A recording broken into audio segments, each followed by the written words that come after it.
Estamos vivendo um momento desafiador. Significa vigência de mudanças pontuais, desafiadoras e radicais no planeta e mormente em nosso país.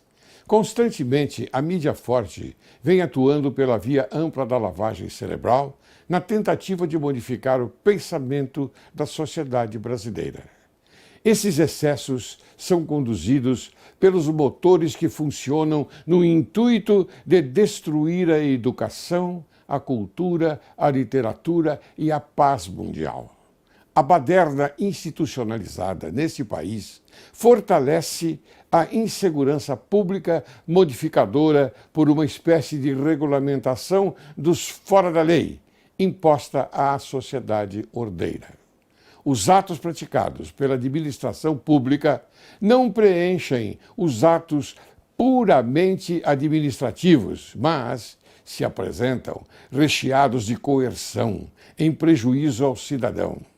As pessoas de bem que compõem a sociedade brasileira estão sendo roubadas, assaltadas, assassinadas, amedrontadas, vilipendiadas por uma inversão de valores transformadora. Os governantes são criminosos e se escondem atrás de uma imagem cuja paisagem se apresenta com aparência de políticos sérios e competentes. Não há segurança. Se não agirmos já, agora, o Brasil seguirá mais rapidamente em direção ao caos e se posicionará na difícil reconciliação com a ordem suprema da paz, da moral, da dignidade. Pensem nisto.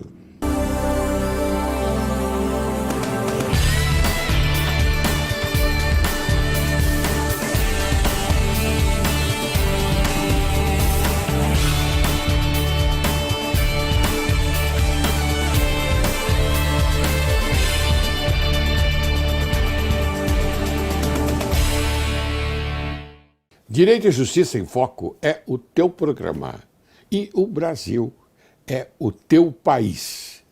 Inicio o programa de hoje com uma citação de Antônio Gramsci. Aliás, uma citação desastrosa, mas vai lá. Nós vamos destruir o Ocidente, destruindo sua cultura, vamos nos infiltrar e transformar a sua música, sua arte e sua literatura contra eles próprios. Hoje, Direito e Justiça em Foco apresenta a você, caro telespectador, um assunto que gira em torno dos efeitos da nova ordem mundial sobre os indivíduos. Muito se fala de nova ordem mundial. O termo se refere ao redesenho do mundo após a Segunda Guerra Mundial, com base nos conflitos da chamada Guerra Fria, entre as ideologias capitalista e comunista socialista. No entanto, a expressão nova ordem mundial também é tratada como uma teoria da conspiração. Na verdade, os defensores da tese conspiratória iludem ou não querem reconhecer que, na realidade, o mundo é controlado por um pequeno núcleo de poderosos econômicos que ditam as regras às grandes corporações, políticos, países e aos indivíduos. Para esclarecer o tema Nova Ordem Mundial, Direito e Justiça em Foco traz o advogado, consultor e conselheiro empresarial Pedro Chaves Neto. Ele é profundo estudioso da história e observador atento das práticas e consequências políticas, jurídicas, econômicas e mundiais da nova ordem mundial. Seja bem-vindo, Pedro. Muito obrigado pelo convite. É sempre uma honra estar aqui com o senhor. Um homem que, além de admirar muito pelo seu saber, admiro por sua coragem, porque o senhor tem tido a oportunidade de falar no seu programa, coisa que muitos não têm coragem de fazê-lo. É uma grande verdade isso que você disse, mas o motivo principal aqui é nós trazermos pessoas como você. Muito obrigado. Que é um excelente, você não só um excelente advogado, como você é um excelente tradutor da eloquência do momento e de outras épocas também, porque você é profundo conhecedor. Bom, na vida a gente aprende tudo. Meu avô dizia que você só sabe o seu nome porque alguém lhe contou algum dia. Isso você decorou. Senão nem isso você saberia. Né? Mas... E aí convívio com outros homens brilhantes, não só advogados e juízes, mas arquitetos, engenheiros e filósofos, médicos. E vai agregando uma visão multidisciplinar, que eu acho que é a grande diferença no mundo moderno, é uma organização, um grupo, um governo que consegue juntar essas visões multidisciplinares. Mas sabe qual é a vantagem, Pedro? É que eu aprendo e a sociedade também não só aprende, como ela vai relembrar situações do passado, que é o importantíssimo passado para nós, porque nós aprendemos muito com o passado e com os mortos que foram do passado. É claro. Não é verdade? Muito bem, eu vou fazer uma provocação para você. Por favor. Pronunciamento de Angela Merkel, chanceler da Alemanha. Professores não são pessoas comuns e pessoas comuns não são professores. Por favor, não escolha ser professor até que você esteja certo e preparado para isso. Professores na Alemanha recebem os maiores salários do país. E quando juízes, médicos e engenheiros reivindicam a chanceler Angela Merkel, que é a doutora em física, equiparação salarial, ela responde: como eu posso comparar vocês com quem ensinou vocês? Essa é a diferença. Perfeito. E agora? Eu acho que a profissão de professor é tão importante que num livro recente, um autor chamado Xavier Negrete escreveu sobre a célebre Batalha de Salamina, que foi uma que nos salvou a civilização ocidental. E uma das primeiras cenas é um professor em Atenas ensinando para as crianças, obviamente das famílias mais importantes. Sim. Que o importante é a verdade. Claro. Até os persas, que são bárbaros, ensinam aos filhos manejar o arco e dizer a verdade. Sim. Então, esse é o papel do professor, é incutir os conceitos básicos na época em que as crianças estão receptíveis a esse tipo de ensinamento. Depois, cada um se acha Deus. Nós, advogados, sabemos melhor que os outros esse fenômeno. E eu acho que, então, o professor é tudo na vida. Eu tive uma sorte extraordinária de ter professores entre os homens mais ilustres desse país. O senhor deve ter conhecido muitos. E isso é uma questão de sorte, porque o senhor sabe que os professores acompanhavam as turmas. Claro. Em algumas matérias, iam do primeiro ano até o quarto ano. Outras durante 3 anos. Claro. E eu sempre tive professores espetaculares, cumpridores dos seus deveres, não faltavam. Claro. E o que ensina, na verdade, é o exemplo, não é a palavra. Né? Claro. A palavra pode comover, mas é o exemplo que arrasta. Exemplo. Então, enfim, eu me achei, por vontade de Deus, é claro, uma pessoa privilegiada porque tive excelentes professores. Você é exímio em tudo aquilo que fala, tudo aquilo que faz. Eu sou seu fã. Muito obrigado. Então é recíproco. Muito bem. Aliás, tem uma certa peculiaridade que você mesmo comentou antes de nós iniciarmos o programa sobre o Japão e os professores. Pois é. No Japão, as únicas pessoas que não precisam se inclinar diante do imperador são os professores. Claro. Tamanho respeito que a coroa, né, o trono imperial, manifesta pelos professores. Né? Sim, claro. Então, isso é uma coisa que tem que ser imitada. Aqui não. O professor é agredido fisicamente em sala de aula. Agredido na sala de aula. Na sala de aula ainda tem os palhaços que vão defender o agressor, porque ele é menor, não sabe o que faz. Principalmente a mídia forte. Isso é um fenômeno, isso é um bolorzinho, como dizia um amigo meu. Isso uma hora passa. Muito bem, Pedro. Muito obrigado. Eu queria que você, então, por gentileza, me contasse o seguinte: como funciona o mundo e quem manda nele de verdade? Eu preciso contar uma parábola inicialmente. Durante as grandes pestes europeias, quando os primeiros cientistas diziam aos poderosos de então, reis e duques, que o que matava era uma coisa invisível, que era o micróbio, muitos mandavam ele se calar, mandavam punir, mandavam exilar, né? E o micróbio não estava se importando se acreditavam nele ou não. Claro. Ele continuava matando do mesmo jeito. Queria cumprir a natureza dele. Demorou muito tempo para descobrir o microscópio, que aí então tornou possível ver a atividade do micróbio, né? A nova ordem mundial é mais ou menos assim. Claro. As pessoas não acreditam porque não pode ver. E ainda não tinha surgido gente com capacidade de fazer uma analogia para explicar uma coisa difícil de uma maneira simples, né? Então é assim, e eles não fazem questão de serem conhecidos. É o contrário do micróbio. Não é que eles não se importam se acreditavam nele ou não. Eles fazem questão de não ficarem conhecidos, de agirem nas sombras, né? E essa ideia sempre acalentou os poderosos da época. Houve já várias tentativas de dominar o mundo inteiro, né? As mais célebres foram os romanos e depois Napoleão Bonaparte. Sim, claro. Hoje em dia existe tecnologia que eventualmente venha permitir isso. Era o domínio da conquista, não é? E a imposição do padrão. Às vezes era para o bem. Nós sabemos que Napoleão Bonaparte fez uma revolução jurídica. Sim. E o grande legado dele foi o Código Civil francês, mais do que as conquistas territoriais, né? Que todo mundo civilizado, ou dito civilizado, copia o Código Civil francês. Claro. E os romanos nos deixaram o conceito mais importante, talvez, de lei. Lei vem de legere, que as pessoas podiam ler o que estava escrito nas tábuas do lado dos fóruns romanos, né? E aí, todas as consequências. O que não está escrito não vale. Mais tarde precisou-se criar a teoria do ninguém pode alegar o desconhecimento da lei.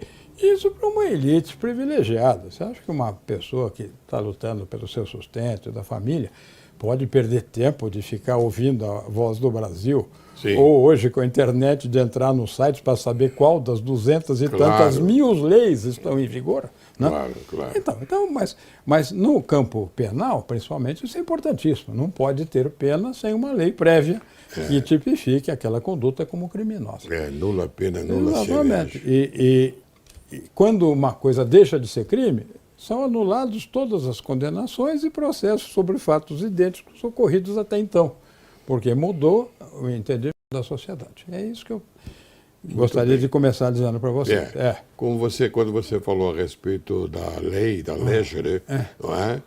Para ler, para saber o que é a lei, não é? Tanto é que nós hoje, quando falamos sobre processo, nós dizemos o seguinte: não está no processo, não está nos autos. Não está no mundo. Não está no mundo. Exatamente, doutor. É isso aí, exatamente. Muito bem. Nova ordem mundial. É para valer ou é uma teoria de conspiração? Teoria da conspiração é a vacina que os chefes da nova ordem mundial querem ridicularizar quem ousa desmascará-los, né? Então já tem o carimbo pronto. Isso é a teoria da conspiração. E de vez em quando eles próprios infiltram louquinhos mesmo, que temos loucos de todos os gêneros, como diria o Cláudio Bevilacqua, né?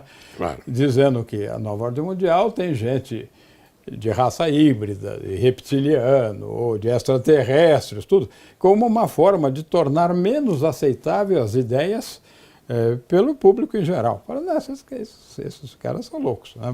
Mais ou menos assim. Mas a conspiração existe mesmo. Como toda conspiração bem feita, ela dá aparências de normalidade e de não existência, né? Então, porque não é, como diziam de brincadeira, obviamente. Como a democracia, né? Exatamente. O serviço secreto português tinha um uniforme, um chapéu com plumas, um distintivo, etc. Então, a imagem, né? Exatamente. Então, a nova ordem mundial nada mais é do que a dominação do mundo pelo dinheiro, né? Nós já vimos que o dinheiro é qualquer coisa, fato ou circunstância que faz alguém trabalhar para outrem ou entregar voluntariamente um objeto a outrem, né? Sim. E moeda é um dinheiro garantido só, é uma parte menor do universo de dinheiro. Alguém que tira um amigo da cama, dentista, para cuidar de uma dor de dente, tem dinheiro, porque por amizade, que é uma das formas de dinheiro, ele conseguiu que alguém trabalhasse para ele. Agora, ele conseguiu fazer com que ele levantasse da cama altas horas da noite para cuidá-lo. Para cuidá-lo, exatamente. Agora, a moeda é o dinheiro garantido. Vou dar um exemplo. O garantidor pode ser público ou privado. O garantidor público são os bancos centrais, enfim, as agências governamentais. E o garantidor privado, por exemplo, são as emissoras de cartão de crédito. Se o senhor for ao Nepal e almoçar no restaurante, o dono vai preferir que o senhor pague com cartão do que com uma nota de $100 ou 50 libras. Porque a nota ele não sabe se é verdadeira. Segundo, ele ia ter o trabalho de levar ao banco para trocar. Claro. E enquanto na maquininha, se sair a trepinha de papel, ele sabe que vai receber na moeda dele. Então ele prefere o garantidor privado do que o público, às vezes. Que a responsabilidade está entre o banco e a pessoa com quem naturalmente fez aquela compra. Exatamente, e o fornecedor de bens ou serviços. Sim. Bom, então, o fundo central dos meus estudos é a natureza do dinheiro e da moeda. No estágio que eu estou, eu acho que o dinheiro, nos tempos modernos, é igualzinho ao éter. O senhor abre o vidrinho, se não usar imediatamente, ele se evapora. E o resto não vale mais nada. Então, na verdade... Mas no mundo inteiro ocorre isso? Está ocorrendo no mundo inteiro. E, na verdade, a moeda, o dinheiro, mas mais a moeda, é só tecnologia de troca. Né? Porque antigamente era tudo feito pelo escambo, como o doutor lembrou muito bem. Né? Uhum. Só que a pessoa só tinha ovelhas para dar e o outro tinha sal, mas ela não queria... era o escambo, não é? O escambo. Ela não queria o sal, ela queria alimentos. Mas sim, o sal ela aceitava porque era mais fácil trocar sal com um terceiro que tivesse alimentos do que trocar as próprias ovelhas imediatamente. Sim, claro. Então a tecnologia... Mas do sal, então, saiu o salário, é isso? O salário, exatamente. Gostaria que você explicasse isso, os soldados romanos recebiam o seu pagamento em sal, que tinha grandes inconvenientes. Apesar de ser absolutamente necessário para a vida humana, os seres humanos não vivem sem um mínimo de sal.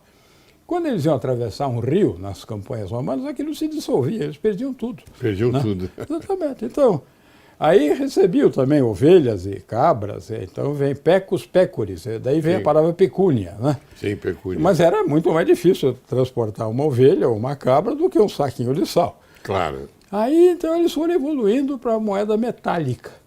As duas mais importantes eram de ouro, pela sua maleabilidade. O ouro podia ser transformado em algum objeto, etc. E a de prata servia para purificar a água. Punha uma moeda de prata dentro da moringa e ela purificava a água. Né? E aí veio o cunho, era a coruja grega, as efígies dos imperadores em Roma, que era o garantidor. Sim. É difícil falsificar um cunho. Então, quem recebia sabia que aquilo ali tinha toda a aparência de ser de prata ou de ouro, porque ele acreditava na qualidade do cunho. Chegaram a ser cunhadas moedas na Áustria de uma qualidade técnica maravilhosa, os ducados, que de um lado representavam a efígie do soberano e do outro lado o seu brasão de armas. Sim, né? sim. Então daí vem a expressão cara, que era efígie, e coroa, que era o brasão de armas encimado pela coroa do poderoso de então. Essa história que hoje se faz, por exemplo, numa partida de futebol, cara ou coroa, ela já vem desde esse tempo, das moedas cunhadas. Aí era muito difícil transportar isso também, pelo peso, uma quantidade maior. Então eles depositavam primeiro num ourives, que depois se transformaram em bancos, e o ourives davam um pedaço de papel, que passou a ser chamado bilhete de banco, né? Billet de banque em francês, que entre nós podemos chamar de recibo? De recibo ou de nota, né? Essa nota de papel moeda, vamos dizer assim, moeda. Por isso que era papel moeda, né? Porque esse era fácil de trocar, mas a qualidade da impressão tinha que ser magnífica, para não ser falsificável. Né? Então, você via aquelas efígies, não era só por grande capricho artístico dos bancos, sim, claro, mas era para garantir a autenticidade daquela impressão. Claro. Né? E hoje estão surgindo algumas coisas curiosas. Rarissimamente alguém usa cheque hoje em dia. Na Inglaterra já foi definida a data que eles deixarão de existir. Poxa. E também estamos caminhando pelos cartões de crédito todo para o cashless society, seria a sociedade sem dinheiro vivo, como dizem assim, sem papel moeda, vamos dizer, sim, só eletrônico. Né? E também tem uma série de vantagens e uma série de desvantagens. A pior das desvantagens é que nós ficamos absolutamente dependentes da boa vontade de quem maneja o botão do computador. Eu não gosto de você, você está frito. Não tem mais cartão de crédito nenhum, nem cartão de débito, nem coisa nenhuma. Né? E agora estão surgindo coisas curiosíssimas, que são as fintechs, que são as empresas de transferência de recursos eletrônicos, muitas sem respaldo do governo. e que o governo ainda não regulamentou. Então, desses bancos virtuais novos, tem alguns que têm autorização do Banco Central. Por exemplo, o Banco Neon. E outros não têm. E o pessoal aceita do mesmo jeito. Você fala em lastro, por exemplo, é isso? Não, autorização para funcionar. Quer dizer, o Banco Central de umas fintechs não tem nem como fiscalizar. O lastro desde que o papel moeda substituiu os metais, ouro e prata, sim. Os governos falaram, para que eu preciso ter reserva em ouro e prata se eu não vou destrocar para ninguém? Os Estados Unidos fez isso quando o De Gaulle quis destrocar em ouro uma quantidade enorme de dólares que eles tinham acumulado dos franceses. Certo. E daí para frente, moeda é só fiduciária. Ela vale pela confiança de quem emite. Né? E lastro não tem nenhuma, não conheço mais nenhuma. Tinha um estudioso no Rio de Janeiro, no fim do século XIX, começo do século XX, chamado Santos Leitão, que uma vez ele escreveu que uma moeda lastreada em bolinhas de gude era melhor do que uma sem lastro nenhum, na visão dele da época. Né? E agora nós temos uma coisa mais extraordinária. Os bancos não querem mais o dinheiro, eles querem o poder. Com os cartões de crédito e de débito, ele sabe toda a sua vida, sabe os seus hábitos, os horários que você usa, onde você frequenta, qual é o seu roteiro. Vai primeiro no supermercado, depois na aula de inglês, depois na aula na academia, tudo. Né? E aí que eles vão vender esses seus dados para todo tipo de cliente, inclusive os mal intencionados, para te sequestrar. Sabe que tal dia e tal hora você vai estar em tal lugar. Quer dizer, esses dados eles podem se referirem para outro objetivo. Exatamente. Né? Então esse é o negócio da Big Data. Né? Uhum. E no meu ponto de estudo sobre dinheiro, moeda e esses meios eletrônicos modernos, eu estou como os primeiros cientistas ingleses ficaram quando encontraram o primeiro ornitorrinco, que mandaram um bicho... Como é que é? Os cientistas Sim. acharam na natureza um bicho que eles não conheciam até então, chamado ornitorrinco. Sim. E mandaram esse bicho para Londres para ser analisado lá pelas academias.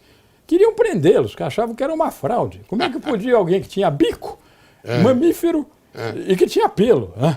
Então, eu estou assim, eu sei mais ou menos que é um bicho diferente, mas não consegui descrever o bicho ainda. Né? Muito bem. Vou continuar o meu esforço. Bem, você vai continuar com essa história maravilhosa, magnífica, por favor, após o intervalo, tá bem? Muito obrigado. E agora eu vou chamar um pequeno intervalo. Muito honrado, muito obrigado. Você aguarde, logo, logo retornaremos.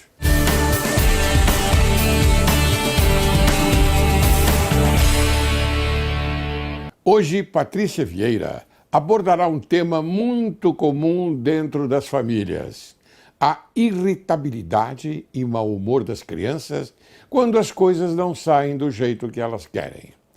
E como os pais podem lidar com essa situação, Patrícia?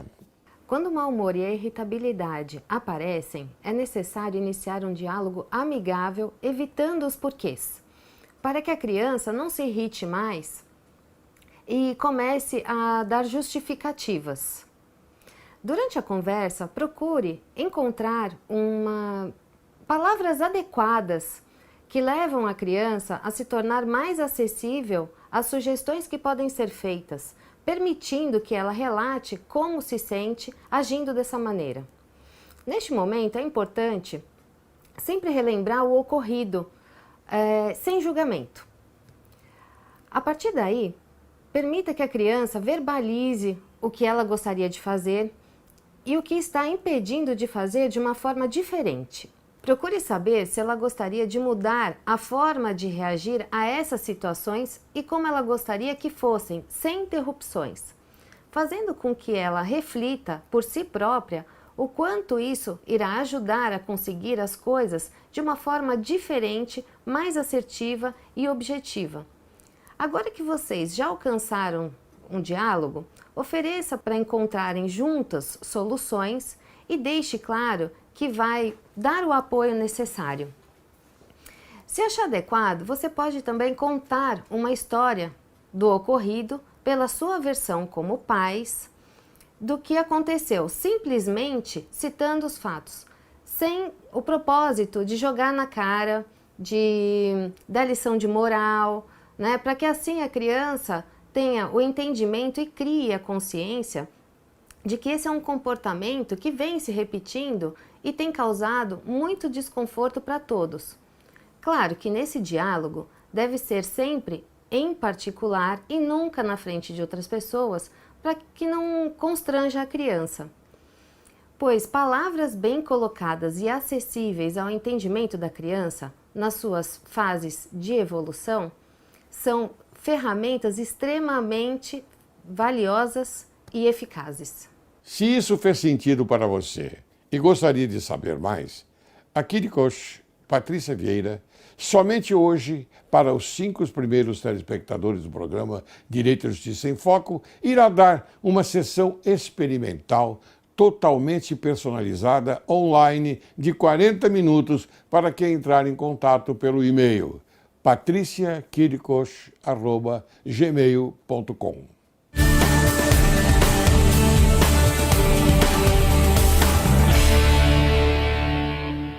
Retornamos, hoje conversando com o excelente advogado Pedro Chaves Neto. Então, Pedro, retomando aquilo que foi conversado no primeiro bloco, e as bitcoins?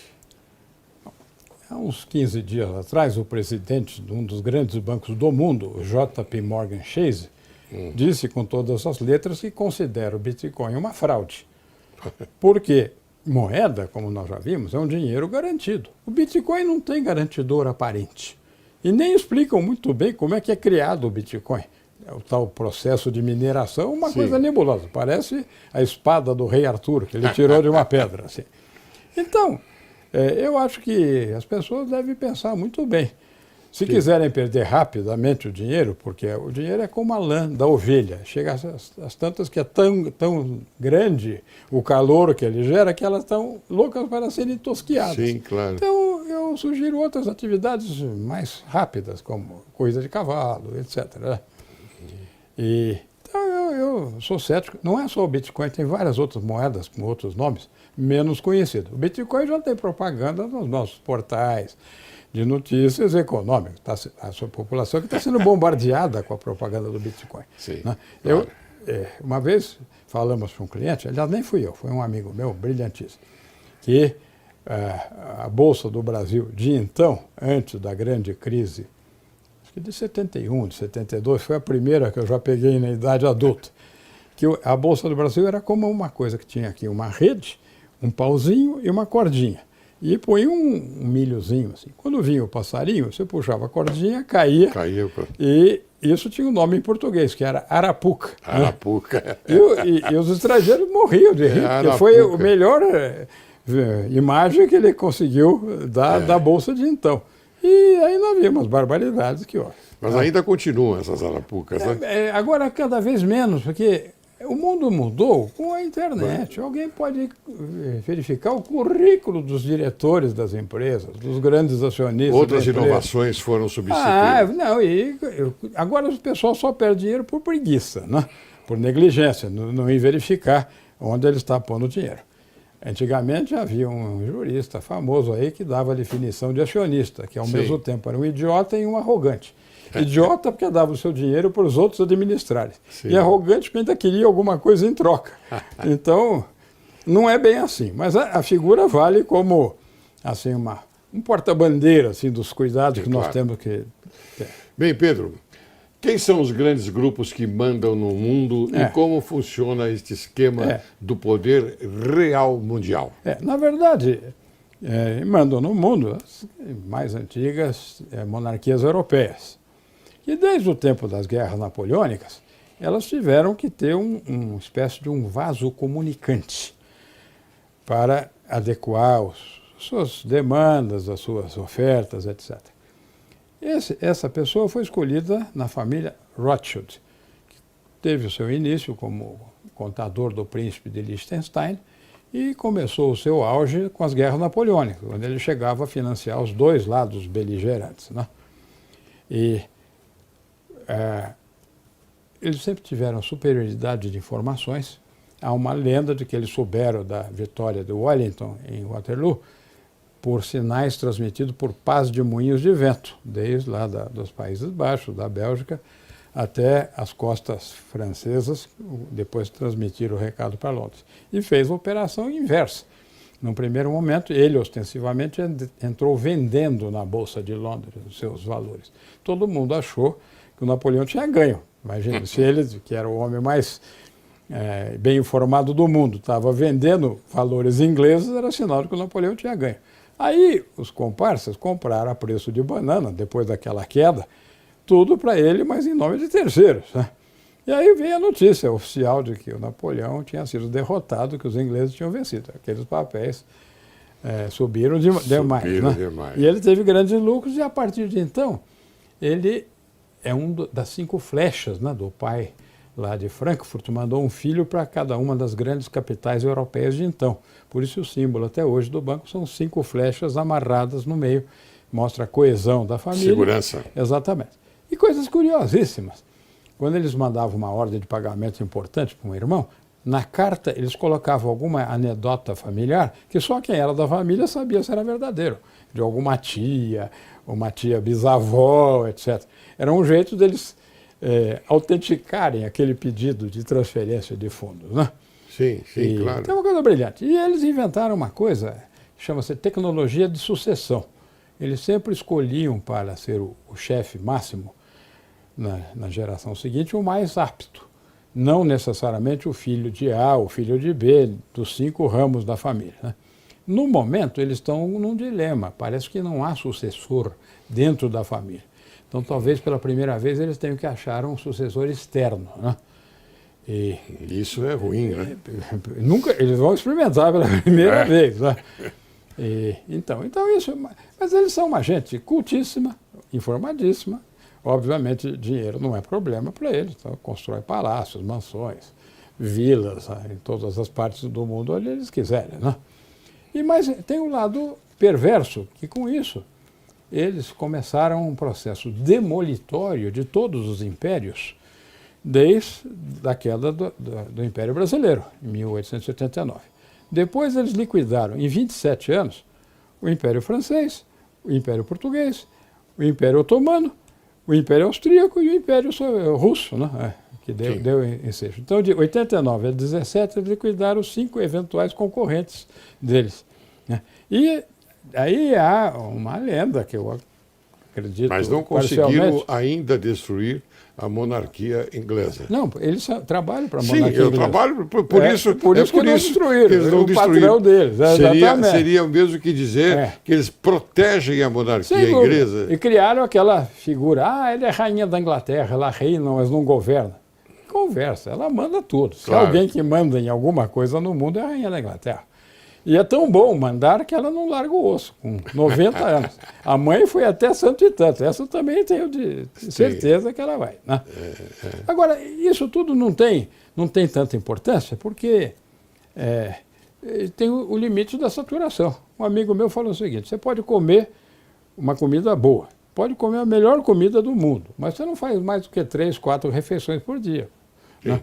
Então chega num ponto que o dinheiro tem uma utilidade marginal muito pequena, acima de alguns bilhões, hoje em dia já trilhões de dólares, vamos dizer assim. E dólar por quê? Eles tomaram o Banco Central americano em 1913. Esse grupo de banqueiros usurpou o poder de emitir do Tesouro americano e passaram para o que eles chamam de Federal Reserve System, tão nebuloso como o Bitcoin. Eles não dizem quem são os acionistas. Cada banco tem ações do seu banco regional, porque a Federal Reserve tem vários bancos, Federal Banks, em várias cidades importantes da época.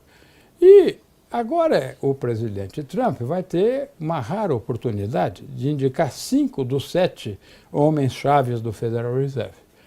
Dizem que ele já pôs o primeiro observador dele, que era o antigo administrador do fundo Carlyle, que é um grande fundo de investimento americano, né?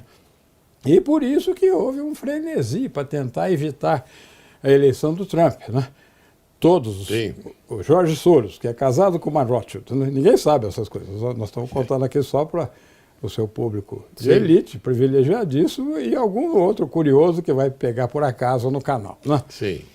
Enfim, e Rockefeller sempre foram agentes dos Rothschild, os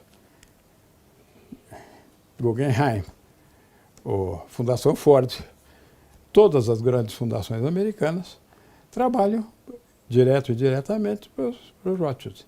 E eles criaram, na verdade, um verdadeiro polvo.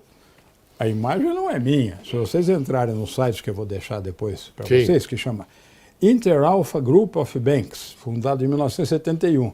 Tem todos os bancos que o Rothschild controla. O logotipo do grupo é um polvo. Sim. Então também. E depois vem a lista dos bancos aqui. Depois, se quiser, eu leio. Vocês... Não, tudo bem. Pode deixar que eu vou consultar. Claro. Bom, e aqui no Brasil, eles têm só o Bradesco e o Itaú Unibanco. Esses não figuram ostensivamente como membros do Inter-Alpha, porque eles têm outros interesses. O Bradesco dizem que é o trustee deles no controle da Vale, a antiga Vale do Rio Doce, que é a maior mineradora do mundo. Ela nem sabe as reservas e a quantidade de minérios, nem quais minérios tem, né? Então criaram a Bradespar, que é uma subsidiária do Bradesco, para dourar a pílula. Sim. E o Unibanco, o Itaú Unibanco, depois da fusão do Unibanco com a família Moreira Salles, né? Aliás, o Itaú com a família Moreira Salles, são donos da CBMM, que é a única exploradora de nióbio, que hoje em dia é o minério mais importante do mundo. Do mundo, Muito mais do que ouro, do que platina, porque o nióbio entra nas ligas de fazer turbinas espaciais e de grandes motores, etc., porque ele dá uma dureza no aço que é absolutamente necessária num tipo de produção quase sempre militar. E nós temos jazidas aqui em excesso. O Brasil tem 98% das reservas de nióbio do mundo. Por isso esse interesse das ONGs na Amazônia. O atual comandante do Exército, quando era comandante da Amazônia, deu uma palestra no Clube Holmes aqui em São Paulo, que eu tive a honra e a oportunidade de assistir. Ele me disse que há uns 5, 6 anos atrás, o rei Harald, da Noruega, quis visitar a reserva de nióbio lá de Roraima, incógnito. Umas horas depois, chegou um pelotão do Exército, conduzido por um jovem tenente que falava um inglês muito bonito, sim, se pondo à disposição de Sua Majestade. Isso, em linguagem militar, quer dizer, nós sabemos que você está aqui e isso daqui tem dono. Para grande susto do rei Harald, né? E a Inglaterra, no começo do século XX, nos tomou um pedaço lá do nosso território, na questão do Pirara, quem quiser procurar. E foi por arbitragem o rei da Itália que deu o laudo a favor da Inglaterra, e daí que gerou uma animosidade monstruosa aqui no Brasil, né? E eles erraram, eles pegaram uma fatia que não tinha nióbio. Nós fizemos assim para eles. Assim. Então, é importante você trazer isto para nós, para que a sociedade tenha conhecimento de que o nióbio é um produto brasileiro que está aqui no Brasil e é riquíssimo. Com ele nós poderíamos pagar toda a dívida, ou eu estou enganado? Não é só... Não? Bom, eu nem sei, porque as avaliações preliminares feitas pelo Exército são de uns números que superam os trilhões de dólares. Eu brinco com meus amigos, só o tio Patinha, assim, o quaquilhões. Então, quer dizer que é isso que vale a nossa reserva. Quer dizer que ele tem muito valor. É uma coisa inimaginável. Inimaginável. O Canadá tem 2 ou 3% da reserva mundial. Tem, 3%. E toca todo o sistema de saúde de graça. Mas nós podíamos ter saúde de graça exatamente. com a aplicação do nióbio. Aliás, o Brasil é o país mais abençoado do mundo. Eu também brinco muito com meus clientes, que eu sou muito irreverente, dizendo que até os portugueses, quando foram batizar um estado aqui, pelas suas riquezas minerais, escolheram o nome certo, que era Minas Gerais. Porque eles não sabiam exatamente do que era, mas sabiam que tinha de tudo. Que tinha de tudo, né? Então é isso que eu acho que é importante. E o controlador tem a parte dos estudiosos, né? Professores, grandes sociólogos, antropólogos, e veio criando numa sequência vários braços para não ser identificada essa política. Em 1913, mesmo ano que ele criou a Reserva Federal, ele criou o Instituto Tavistock, que tem um livro do Daniel Aliás, Stulin. eu ia fazer essa pergunta a você. Eu coloquei aqui de uma forma para você poder explicar quem são as entidades que uma delas então, é o Instituto Tavistock. Eu vou dizer pela ordem cronológica de criação. Em 1920, criaram The Royal Institute of International Affairs. Aí o nome era um pouco agressivo para terceiro mundo aqui, aí mudaram o nome para Chatham House. Também tem site na internet. Depois, em 1921, criaram nos Estados Unidos The Council of Foreign Relations. Depois, em 23, fundaram a Escola de Frankfurt, que foi para destruir a cabeça da juventude. Então, Sim. é uma coisa antiga, desde 23. Mais tarde, criaram o Diálogo Interamericano. Se os senhores entrarem no site hoje, tem lá todos os membros e também país por país, né? Então, aqui o membro mais conhecido no Brasil é o senhor Fernando Henrique Cardoso, que eu nem o conheço pessoalmente, mas acho que foi o homem mais deletério da história de 500 e tantos anos do Brasil, né? Bom, depois, em 73, criaram a Comissão Trilateral, que tem sede nos Estados Unidos, na França e em Tóquio. Essa é que, no momento, está coordenando toda essa movimentação política para tentar salvar a classe política, que essa daí já sabe que vestiram aquela camiseta de alvo, que é círculo branco, Sim. círculo preto, círculo branco, está prontinha para levar chumbo, né? Prontinho. E o alto comando, pela voz do general Mourão, falou: ou o judiciário afasta os políticos corruptos da vida pública, ou nós vamos ter que impor uma solução. Fazer uma faxina, como E diz ele usou nosso essas querido palavras. amigo Modesto Carvalhosa. Que é um Fazer homem uma brilhante. faxina. Exatamente, mas o general de 4 estrelas, membro do alto comando, que só fala quando o alto comando chega Sim. no consenso e o comandante autoriza ele falar isso é porque foi o ultimato. Aí a Rede Globo teve chiliques, muita gente teve desmaios, etc.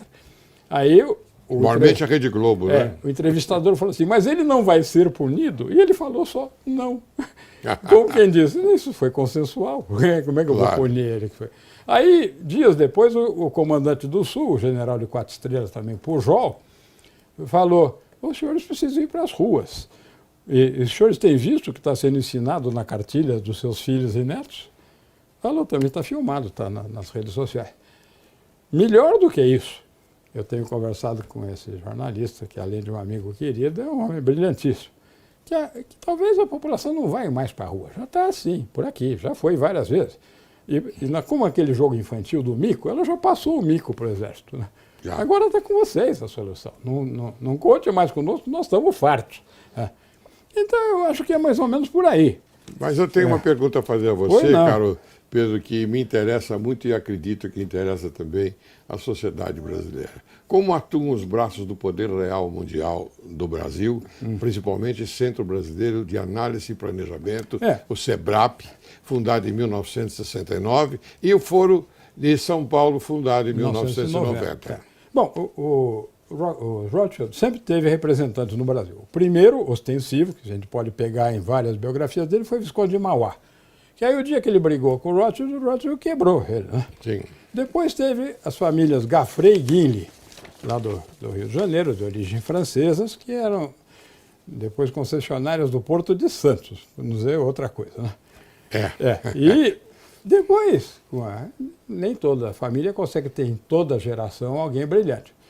Essa representação passou para o grupo Monteiro Aranha, da família Monteiro de Carvalho, que trouxe a Volkswagen para o Brasil, chegaram a ter 10% da Volkswagen do Brasil, aí trocaram por 1% da Volkswagen mundial, não sei se já venderam também, mas também tinham 15% da Klabin, e era uma família importantíssima, que depois entrou em declínio por falta de liderança nas novas gerações.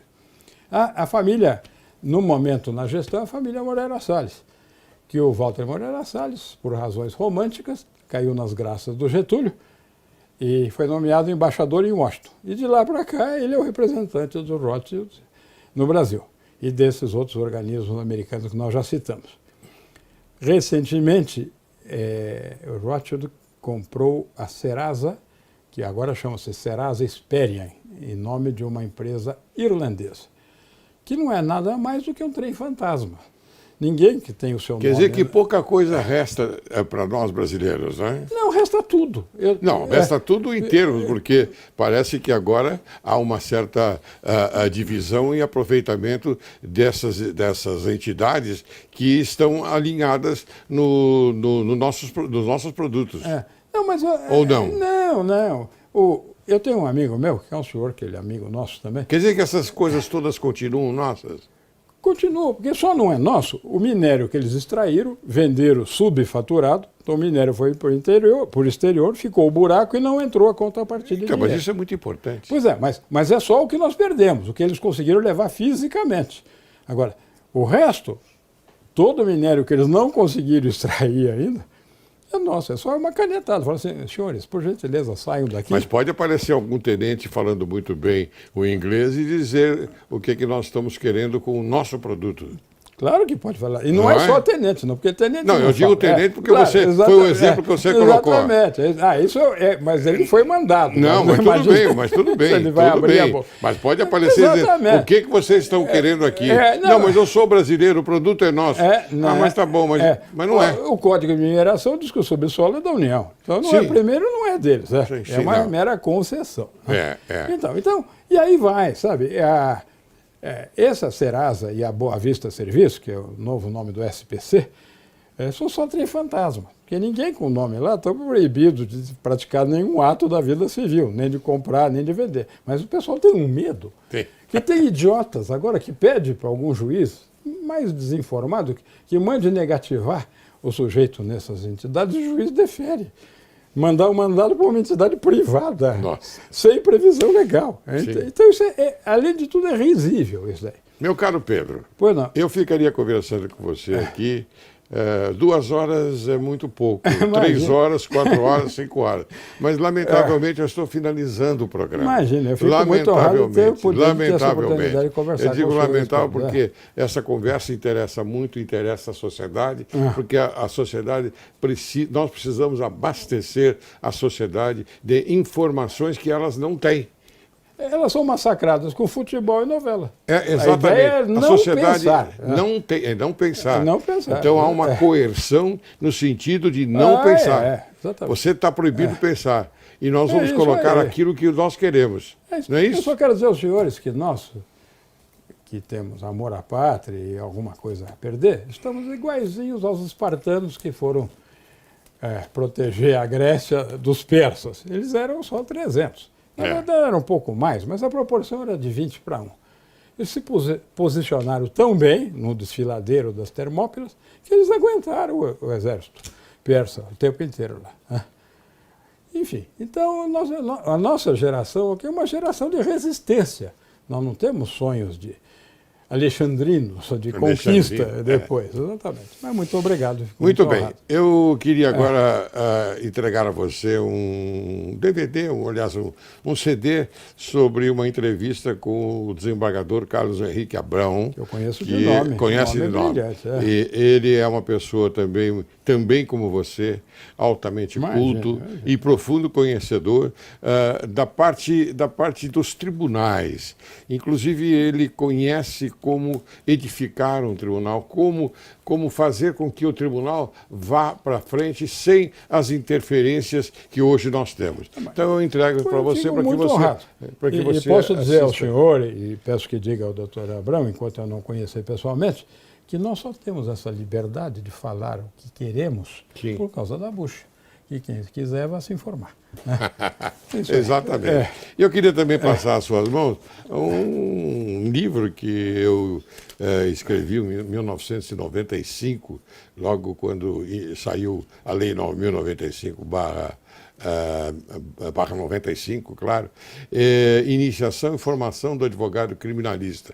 Hoje está na 4ª edição, revista e atualizada.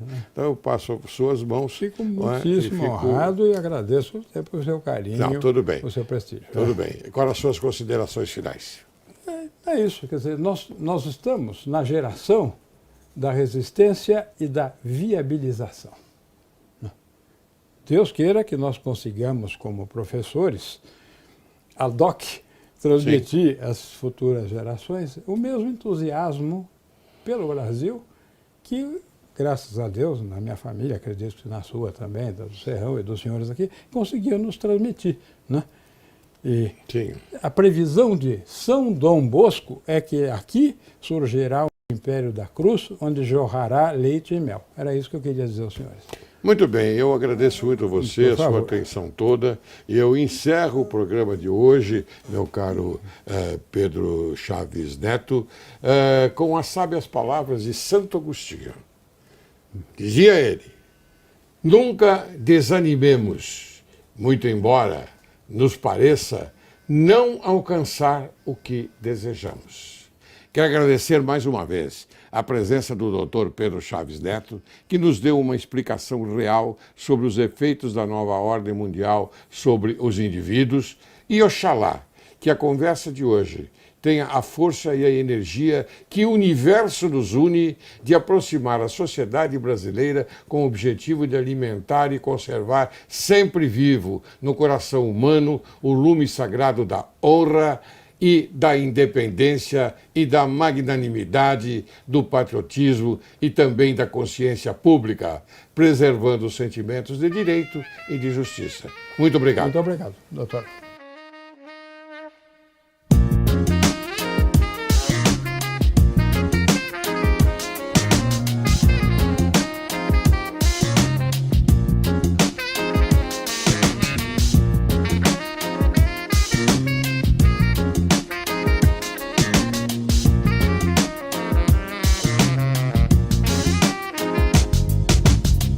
Si ma folie fait tomber les espoirs,